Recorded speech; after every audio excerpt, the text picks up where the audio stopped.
Alhamdulillah nahmaduhu wa nasta'inuhu wa nastahdihi wa nastaghfiruh wa na'udzu billahi min shururi anfusina wa min sayyiati a'malina may yahdihillahu fala mudilla lahu wa may yudlil fala hadiya lahu wa ashhadu an la ilaha illallah wahdahu la syarika lahu wa ashhadu anna Muhammadan abduhu wa rasuluh. Allahumma fasalli wa sallim wa barik ala Sayyidina Muhammad wa ala alihi wa sahbihi wa man tabi'a li sunnatihi ila yaumil qiyamah. Amma ba'd. Ayuhan nas, usikum wa iyaya bitaqwallah faqad fazal muttaqun. Qala Allah ta'ala fil Qur'anil aziz, a'udzu billahi minasy syaithanir rajim. Bismillahirrahmanirrahim. Ya ayyuhan nasu qad ja'akum burhanun min rabbikum wa anzalna ilaikum nuran mubina. Sadaqallahul azim. Hai manusia, sesungguhnya telah datang kepadamu bukti kebenaran dari Tuhanmu, yaitu Muhammad dengan mukjizatnya, dan telah kami turunkan kepadamu cahaya yang terang benderang, yaitu Al-Quran. An-Nisa ayat 4. Ma'asyiral muslimin jamaah Jumat rahimakumullah. Pada kesempatan Jumat kali ini, marilah kita kaji beberapa hal tentang apa yang menjadi misi-misi dalam Al-Quran. Sebagaimana kita tahu bahwa sungguhnya Al-Quran itu diturunkan adalah bukan hanya sebagai mukjizat Nabi Muhammad sallallahu alaihi wasallam, tetapi juga sebagai petunjuk bagi orang-orang yang bertakwa.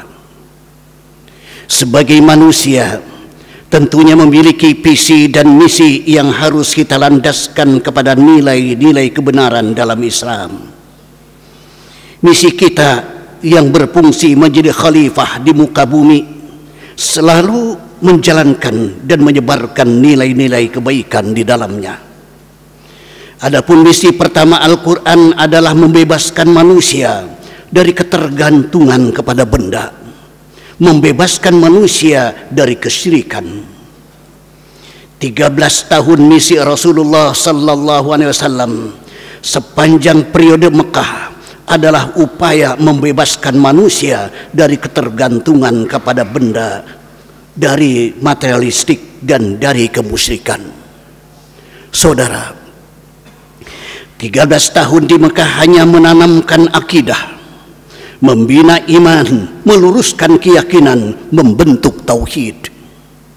13 tahun digunakan untuk memasang pondasi, karena bangunan Islam disitulah letak pondasinya. Kita semua tahu, kalau kokoh pondasi kuat bangunan, kalau rapuh pondasi runtuh bangunan, kalau melenceng pondasi melenceng juga nantinya bentuk bangunan. Bangunan tergantung pondasinya. Maka dari sinilah dimulai perjuangan itu.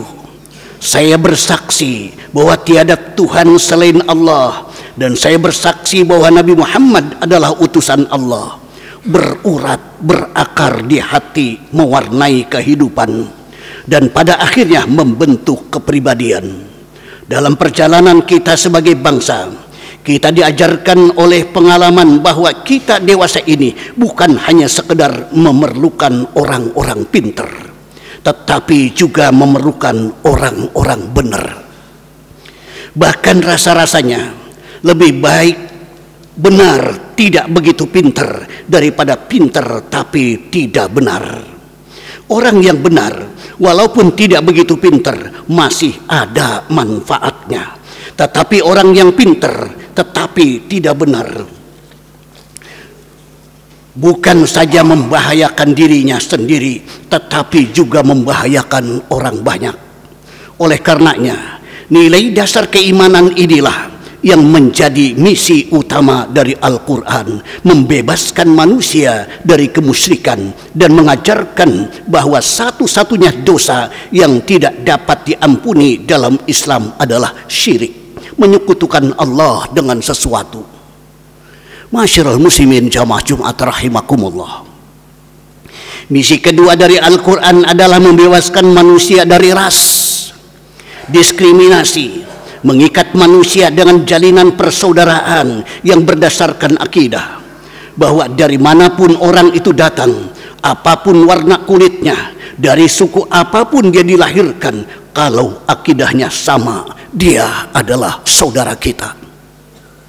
Maka Rasulullah sallallahu alaihi wasallam kemudian mengajarkan, "An-nasu kulluhum min Adam wa Adam min turab, la fadla li arabiyyin ala a'jamiyyin illa bittaqwa." Manusia berasal dari Adam. Adam diciptakan dari tanah. Tidak ada kelebihan bangsa Arab dengan yang bukan Arab kecuali dengan takwanya. Disinilah esensi, disinilah substansi dari harkat manusia itu. Bukan pada warna kulitnya, bukan pada rasnya, bukan pada potongan fisik dan biologisnya, tetapi lebih kepada nilai ketakwaannya kepada Allah Subhanahu wa Ta'ala. Semangat kebangsaan kita memang masih rapuh. Keutuhan kita sebagai bangsa masih rentan. Bahkan belakangan nasionalisme kita sebagai bangsa juga lentur, bahkan luntur. Al-Quran mengingatkan wala tafarraqu, bukan wala takhtalifu. Jangan kamu berpecah belah, bukan jangan kamu berbeda pendapat, bukan. Berbeda pendapat boleh saja, tetapi yang tidak boleh kalau perbedaan itu menyebabkan kita lalu berpecah belah. Saudara, yang ketiga, misi Al-Quran adalah membebaskan manusia dari belenggu kebodohan. Ayat yang pertama turun, Iqra, baca. Seakan-akan dia mau berpesan, hai umat Islam, kamu jangan jadi bodoh. Kebodohan menimbulkan kemiskinan. Kemiskinan mendekatkan kepada kekufuran. Bahkan ada sebuah hadis yang menarik untuk kita renungkan ketika Nabi sallallahu alaihi wasallam bersabda, al-mu'minul qawiyyu khairun wa habbu indallahi minal mu'minid dha'if. Orang beriman yang kuat lebih dicintai dan lebih baik daripada orang mukmin yang lemah.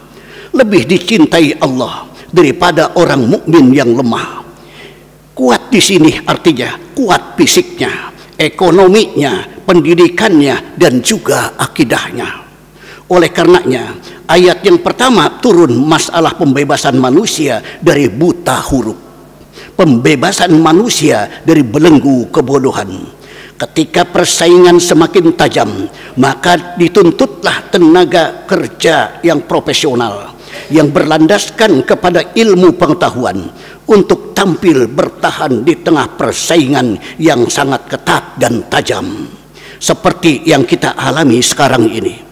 Bahkan beribadah pun tanpa dasar keilmuan, kata Imam Ibn Ruslan, wa kullu man bi ghairi ilmin ya'malu amaluhu mardudatun la tuqbalu. Orang yang beramal tidak dengan dasar ilmunya, besar kemungkinan amalnya itu tertolak, tidak diterima Allah Subhanahu wa Ta'ala. Kata Imam Ali, al ilmu khairun minal mal, ilmu lebih utama daripada harta.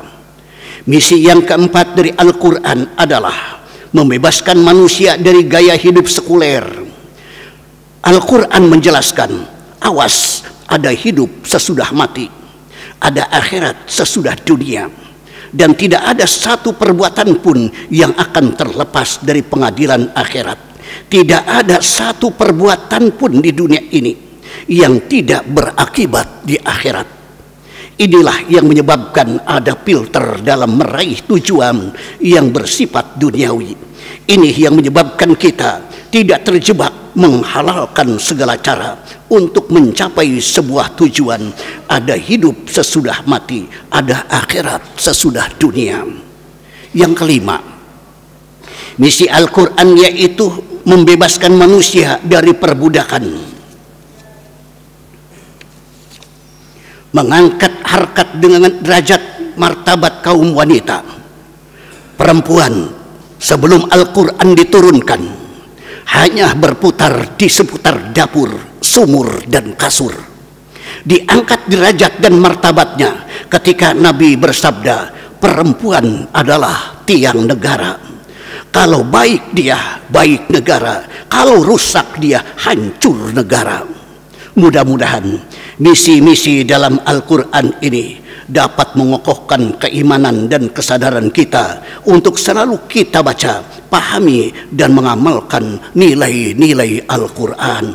Demikianlah, semoga kita dapat lebih memahami apa saja yang menjadi misi Al-Quran, dan kita sanggup untuk mengamalkan apa saja yang ada di dalamnya.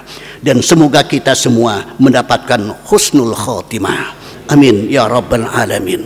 Barakallahu li wa lakum fil Qur'anil azim wa nafa'ani wa iyyakum bima fihi minal ayati wa zikril hakim wa taqabbala minni wa minkum tilawatahu innahu huwas samiul alim fastaghfiruhu innahu huwal ghafurur rahim wad'ullaha la'allakum turhamun.